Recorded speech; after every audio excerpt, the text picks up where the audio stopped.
Boa noite, bem-vindo a todos. Boa noite. Boa noite, mano, tudo bem? Podemos começar? Sim, sim. Vai convidar todo mundo para ir picanha, com as 8 picanhas, não uma. Que dia que é a casa do Vanderlei, todo mundo convidado, vai ver só picanha, mais nada. Se tiver cozinhar, coração assim. Não, só picanha. Não tem enganação, não tem pão de queijo, não pão de alho, não. É só picanha, ele vai botar para todo mundo que aqui, pode ir que ele vai pagar. Não tem problema, na casa dele, picanha e cerveja à vontade. Para todo mundo. Torta também. Pode umas 40, 50 pessoas que ele compra umas 30 picanhas. Tão fodido. Não tem problema. Pensei para pegar mais melhor. Posso começar? Não poderia, mas eu deixo. Tá bom, tá bem entendido. Então, boa noite a todos, a mais uma noite de trabalho. Desculpa. O Cid fez, né? Não. Mas tá louco. Cid, tu tem que fazer um código Vanderlei de massa, Cid, ele tá todo enciumado, né? Mas eu tô massa. Não, mas olha. Você é comprado? Não, aí ela adotou. De Bento. Ela abriu o verbo, né? Sim, ela não consegue ficar quieta. O problema é você sentar um pé pro outro, aí não consegue trabalhar com Meu Deus do céu, vou sentar lá por trás. Isso. Tu vai ficar com ciúmes demais? Pronto, velho. Faz uma massagem no Lindomar que ele se acalma. Aqui assim ele não vai. Isso, o Cid se vinga. Isso. Tá? Vocês deixam começar agora? Sim. Hoje vamos falar sobre o julgamento de Deus.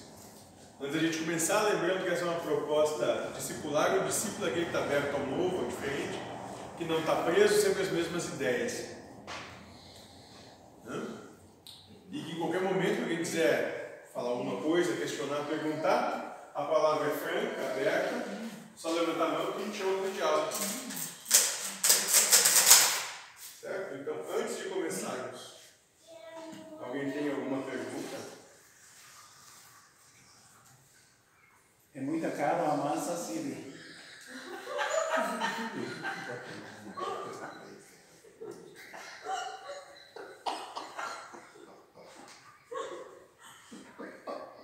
Quinta que vem ele faz pra gente. Não, imagina, tá bem. Mas eu adoro massa. Quando vocês deixarem.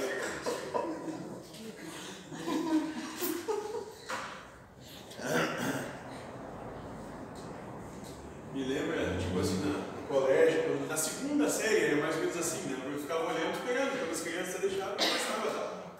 É mais ou menos parecido assim. Segunda, terceira série, quarta. É pior, né? Exatamente. É pior. Porque eles têm a desculpa de serem crianças, né? Sim.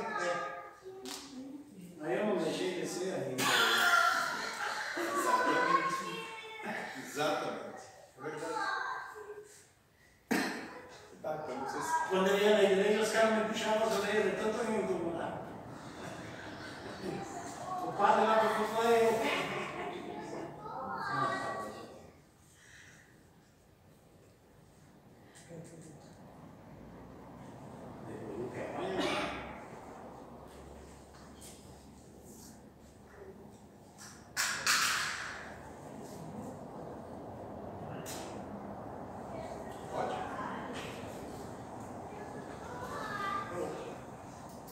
Julgamento de Deus. Cristo deixou bem claro, Deus julga de acordo com a intencionalidade de cada um. Deus não julga a ação, mas sim a intenção. Ou seja, não é o que acontece, mas a intenção de cada um que está envolvido. É a partir daí que nós vamos ser auferidos. Então, volto ao que já falei antes, atos são atos. O que importa não é o que você faz, mas sim como você vive no seu interior o que está acontecendo do lado de fora.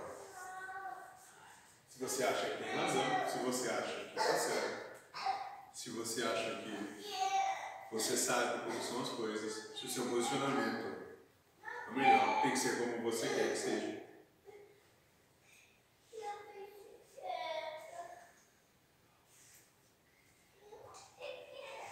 Se você apanha e está preso à ideia de que não deveria apanhar, que não é certo apanhar, que aquela pessoa não presta porque ele bateu, está preso ao egoísmo. Está preso ao querer ganhar, que neste caso se traduz pelo querer ganhar o não apanhar, mas ou nunca ter apanhado. Não. Então, dentro do entendimento é quando uma coisa acontece e ela não está de acordo com o que você quer, você querer que isso cesse nada mais é do que a manifestação do seu egoísmo. Porque você está pensando e você está propondo uma realidade baseada no eu primeiro, no meu anseio na frente dos outros.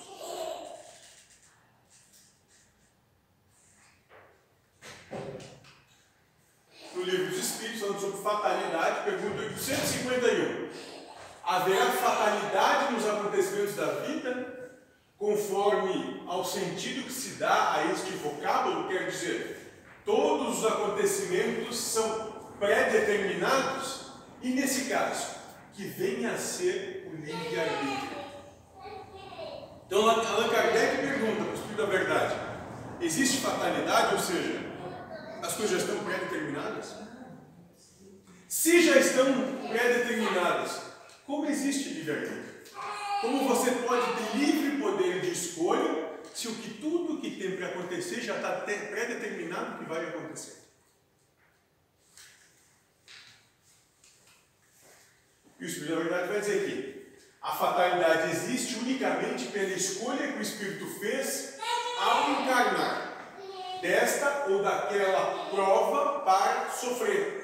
Escolhendo-a, instituiu para si uma espécie de destino, que é a consequência mesma da posição em que venha a achar-se colocado.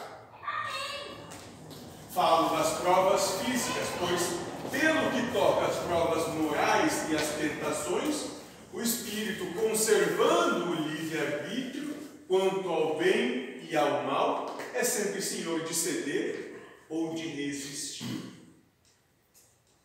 Então, fatalidade, aqui ele fala de duas maneiras. A primeira é no que acontece no nosso dia a dia, que acontece no que está externo a nós, né? Essa fatalidade, ou seja, se instituiu tudo isso a partir do que a gente vai chamar de gênero de prova escolhida, ou seja, aquelas coisas pelas quais nós pedimos para passar enquanto aqui estamos. Esse é o primeiro item. Segundo entendimento que o Espírito da Verdade propõe é que existe também uma escolha moral que nós podemos fazer todo dia, a todo instante, a cada segundo. E nessa escolha moral é que está o nosso livre-arbítrio, né? Ter a oportunidade de escolher o bem em detrimento do mal. É nisso. Tranquilo até aqui? Então, ao vê-lo fraquear, um bom espírito pode vir-lhe em auxílio, mas não pode influir sobre ele de maneira a dominar-lhe a vontade. Um espírito mau, isto é, inferior, mostrando-lhe, exagerando aos seus olhos um perigo físico, o poderá abalar e amedrontar. Nem por isso, entretanto, a vontade do espírito que está encarnado deixa de se conservar livre de qualquer peita. Então existem as influências que recaem sobre nós, mas em última instância a escolha sempre é nossa. Nós nos permitirmos ser influenciados ou não. Em última instância, a escolha é nossa. Então o livre-arbítrio nessa situação não vai estar em absolutamente nada do que acontece comigo, mas sim como eu enxergo o que acontece comigo. Exatamente. Como você lida com o que se manifesta com você, ou seja, como você trabalha emocionalmente as situações que a vida se mostra. Então 100% do que acontece comigo é pré-determinação? Sim. Está 100% pré-determinado na medida que você escolheu um gênero de prova. Isso sim. Como você lida com aquilo, esse é o seu livre-arbítrio. Podendo repetir. Quantas vezes forem necessárias. A prova se repete até que você saiba lidar com o que está acontecendo.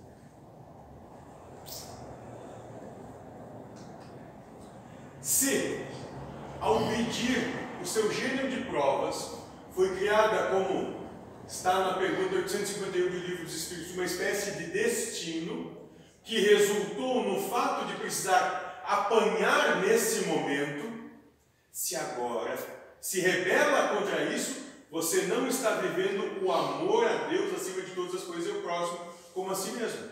Volto a dizer que está falando de um mundo, estou falando de um mundo interno.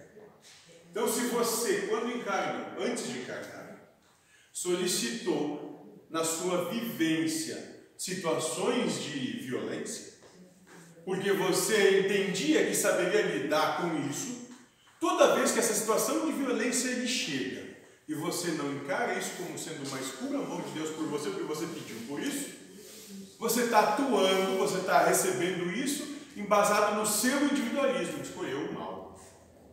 O eu em detrimento do todo. Deixa eu colocar uma situação. Houve uma época assim onde eu entrava no... Qualquer bar que eu entrasse tinha um chato de bar. E o chato de bar só encarnava comigo. Ele podia ter metade do meu tamanho, mas ele tinha o dobro, parecia que ele crescia na minha frente, ele assim. Durante, sei lá, 10 anos tive que conviver com isso e era aquela coisa, se eu mato, eu sou covarde. Se eu apanho, eu sou um zero esquerda, porque afinal de contas era apenas um chato de bar. Até que um dia eu me invoquei e literalmente eu bati no cara. E aí o cara acabou de um lado e batia no outro também. Daquele momento em diante, nunca mais vai aparecer um chato de bar na minha vida. Tá certo? Mas então vivenciei o amor de Deus quebrando a cara do outro. Sim, de acordo com o que o outro precisava e merecia. Assim como você precisava e merecia que viesse até você, ele também precisou e merecia o que aconteceu com ele. Entende? Todos os atos da vida são neutros. Bom e mal, certo e errado, bonito e feio, somos nós que colocamos. É o nosso julgamento que impõe. E nisso está o livre-arbítrio no quesito de poder escolher entre o bem e o mal. O que é o bem? Entender que tudo está se manifestando pelo todo, de acordo com o que o todo precisa e merece. O mal, se basear naqueles que são os teus anseios, no que você quer, no que você gosta, nas suas postas, os paixões e os seus desejos. Os principais atributos do seu individualismo. Bem, é quando você está aberto, percebe e compreende que o todo é como é e que não tem nada de errado, tudo é perfeito. O mal é quando você quer caracterizar a vida de acordo com os teus anseios. Quem faz isso é criança.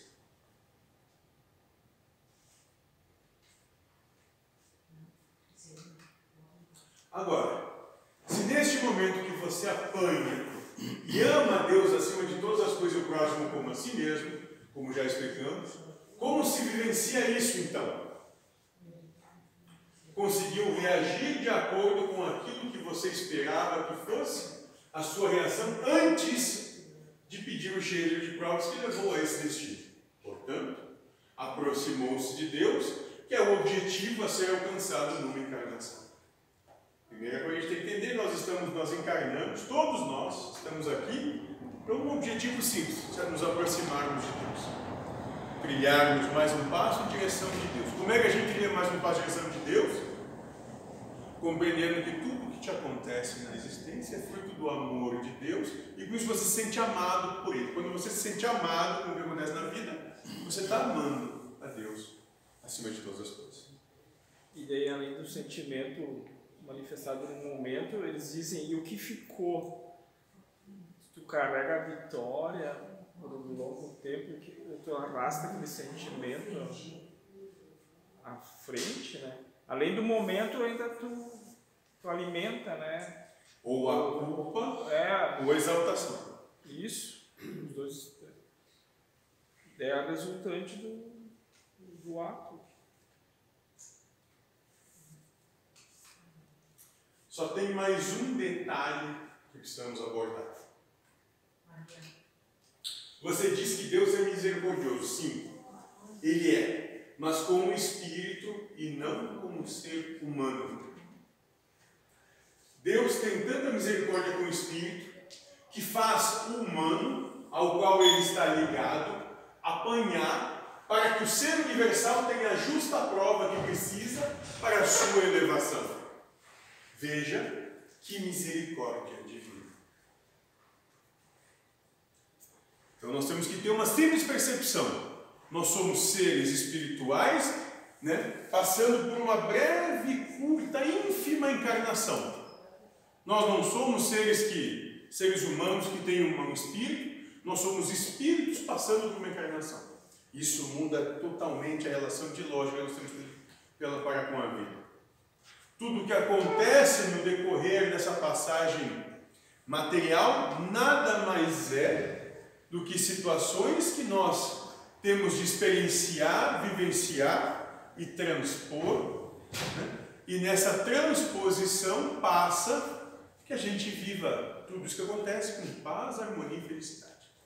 O espírito não é humano. O espírito não é humano. É qualquer coisa. Humano é só a ilusão de ser humano.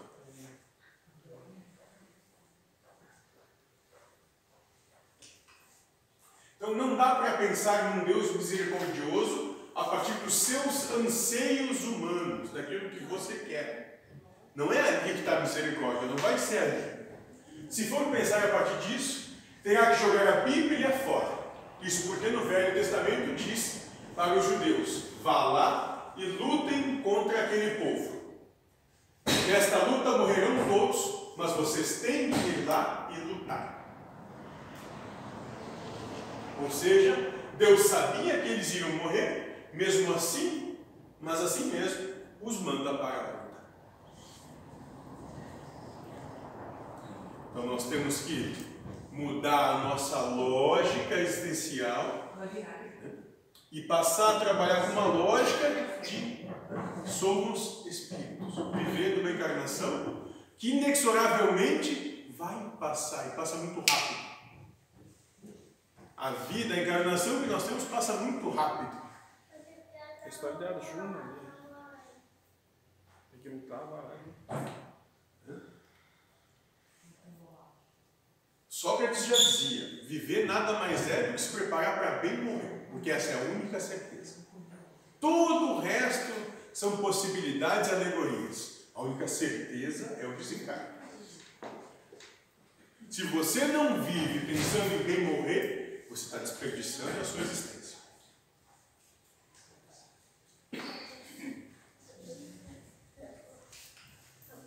Então, quanta misericórdia nisso, mas dentro da visão humana não há nenhuma. Agora, se olhar pelo lado espiritual, ou seja, se olhar pelo que Cristo ensinou, Deus dando a cada um segundo suas obras, verá que há aí um ato de grande misericórdia.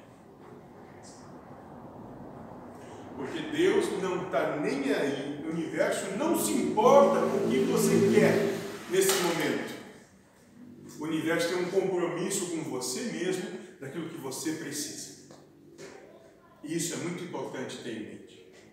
Ter muito claro. Não é o que eu quero, mas é o que eu mesmo preciso. Mas aí fica uma pergunta. Já que existe um consenso de que Deus trabalha pro todo, mas ao mesmo tempo eu sou um ser individual. E Ele também está trabalhando pelo meu indivíduo. Você é um ser, é um indivíduo. O problema é que você tem uma percepção individualista. Essa é a questão. Sempre que você tiver essa percepção individualista, que nada mais é do que pensar a partir do eu primeiro e não o todo, você sempre vai ter conflito no que acontece. Porque todos somos indivíduos, temos a nossa individualidade, mas a proposta é não cultivar o individualismo. Ou seja, sempre o todo primeiro, não o eu. O eu nem sequer existe. O que existe é só o todo. O que é melhor para o todo, não importa o que venha a ser de mim. O importante é o todo. Mas, partindo desse pressuposto, então eu vou ter que simplesmente, como eu não sei o que é melhor para o todo, eu vou ter que cruzar os braços e deixar a onda me levar. De modo geral, é exatamente isso que acontece. Ou você consegue dominar a própria vida, você faz só o que você quer. Não existe domínio. Exatamente, esse é o ponto. Querendo ou não, fazendo isso ou não, é exatamente o que acontece. Tendo isso claro, de que a vida é exatamente isso, eu não faço o que eu quero, a vida acontece e eu me viro com o que vem. Me adapto sempre. É exatamente isso. A realidade é essa, a ilusão é achar que pode fazer alguma coisa de verdade. Essa é a ilusão. A gente vê isso no dia a dia, tu pode programar o que tu quiser. Vai acontecer o que tem que acontecer. Tu não consegue nem sair do horário que tu programou. Exatamente. Tu muitas vezes não acorda quando tu quer. Tu não faz como você gostaria, tu não sai onde tu quer, tu não chega quando tu imaginou que ia esquecer, tu não consegue cumprir o que tu prometeu. Tu não consegue nem fazer o que tu prometeu, que é melhor para ti mesmo. Então, por aí já tem uma clara percepção que nós não estamos no comando. A ilusão é achar que sim. E quando a gente acha que comanda, que as coisas vão sair como a gente quer, e a vida vem e se impõe sobre o que a gente acha, sobre os nossos anseios, a gente sofre. Porque não acontecendo o que eu acho certo, o que eu quero que aconteça, só me resta chorar, reclamar. Só isso. Mas isso que o cara não tem controle sobre as coisas, isso é... Quantas vezes eu saio de casa para fazer uma coisa, eu consigo fazer 5. Outras vezes saio para fazer 5, eu não faço nenhuma. Dá tudo supostamente errado. Mas... Tudo como tinha de ser. A marionete revoltadinha. É só se queria pegar uma mangangaba, né? Isso. Esse é o entendimento. De um jeito ou de outro, você não controla. Você não tem poder sobre a vida. Achar que tem só dá cada vez mais força para aquilo que vai te levar ao teu sofrimento. Só isso. Que você não controla. Bem simples. Quem tem um pouco mais de idade vai saber isso. Quando teve o seu primeiro relacionamento, lá com 15, 16, 14, 17, 20, e achou que aquela ia ser a pessoa da vida. Passado alguns anos, se dissesse, quem sabe volta lá com aquela pessoa, quer dizer, pelo amor de Deus, não. Porque ia ser um inferno. Mas naquele momento tinha certeza que era para sempre. Aí a vida vem, se impõe sobre a nossa vontade, e aqueles que têm um pouco mais de maturidade compreendem que o que a vida demonstra e faz acontecer realmente é o melhor. Que aquilo está fadado ao desastre. Por quê? Porque nós somos cegados pelas nossas paixões, pelos nossos desejos, pelas nossas posses, pela necessidade que a gente tem de dominar as coisas. Nós nos cegamos por esse tipo de percepção. Isso a todo instante.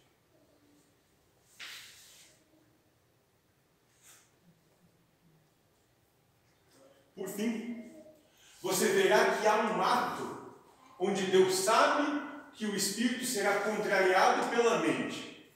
Será instigado por ela para viver aquela contrariedade. Mas, mesmo assim, dá, pois sabe que aquilo que é o justo e o preciso para que o ser universal consiga se aproximar dele. Ou seja, aquilo que acontece que nos contraria é justamente aquilo que nós precisamos para que a gente tenha a oportunidade de nos aproximarmos dele. Né? Então, nesse instante nós temos a oportunidade de agir, e quando eu falo agir é sentimentalmente atuar na forma de o todo antes, não o que eu quero, mas o que o todo precisa. Como o todo se manifesta, se colocando sempre por último, porque aquilo que você precisa, o todo vai manifestar para você. Sirva ao universo, o universo vai te servir em troca. Queira ser senhor do universo e o universo vai ser o seu senhor. É uma relação muito clara. Certo? Alguém tem alguma pergunta?